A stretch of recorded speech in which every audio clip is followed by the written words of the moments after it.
Zee 24 तास एक पाऊल पुढे। श्रीनगर बारामुल्ला महामार्गावर दहशतवाद्यांनी जवानांच्या ताफ्यावर केलेल्या हल्ल्यात 8 जवान शहीद झाले तर इतर 19 जण जखमी झाले। हिजबुल मुजाहिदीनच्या दहशतवाद्यांनी या हल्ल्याची जबाबदारी घेतली आहे।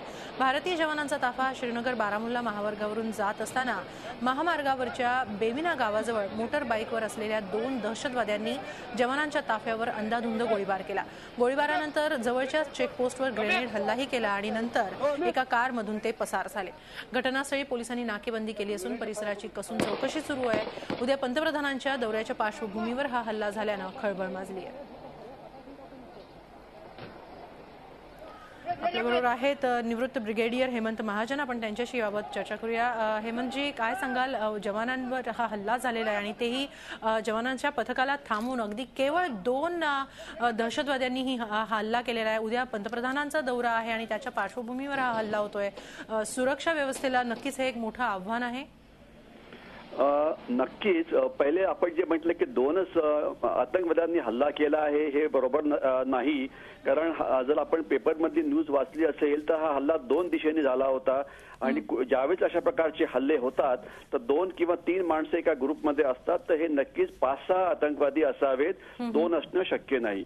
पण जोपर्यंत प्रश्न आहे अशा प्रकारचा हल्ल्याचा, याच्यामध्ये मला काही आश्चर्य वाटत नाही।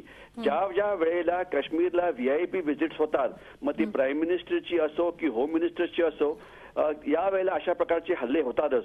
IK गुजराल आले होते काही वर्षापूर्वी, त्यावेळेस 22 काश्मीरी पंडितांना मारलं होतं। त्यानंतर अटल बिहारी वाजपेयी गेले होते, त्यावेळेस एक मोठा हल्ला झाला होता। ज्यावेळेस आपले USA म्हणजे प्रेसिडेंट आले होते त्यावेळेला पण मोठा हल्ला झाला होता। आताच जॉन केरी जे अमेरिकेचे परराष्ट्र मंत्री आहेत भारतामध्ये आलेले आहेत, म्हणून इंटरनॅशनल अटेन्शन स्वतःकडे घेण्याकरता अशा प्रकारचे हल्ले होणार याच्यात मला तरी काही आश्चर्य वाटत नाही। दुसरा प्रश्न आहे की तो हल्ला श्रीनगरमध्ये झाला होता आणि तो कसा झाला, तर याच्यात थोडक्यात सांगायचं म्हणजे असं की श्रीनगरचा जो भाग आहे, श्रीनगर गावाचा जो भाग आहे हा आर्मीकडे नाही, इथे पोलीस आणि CRPF आहे। आर्मीचा 35 राष्ट्रीय रायफलचा जो कॉन्वॉय तिकडनं जात होता, नुसता तिथनं पास होता, त्याच्यावरती तो हल्ला झाला होता।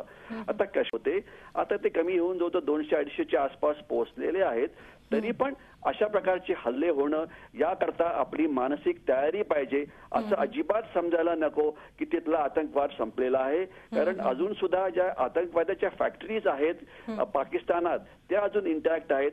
इन्फिल्ट्रेशन काश्मीरच्या सीमेवरनं जे होतं ते जवळजवळ थांबलेलं आहे, पण बाकीच्या सीमेवरती इन्फिल्ट्रेशन होतं आहे।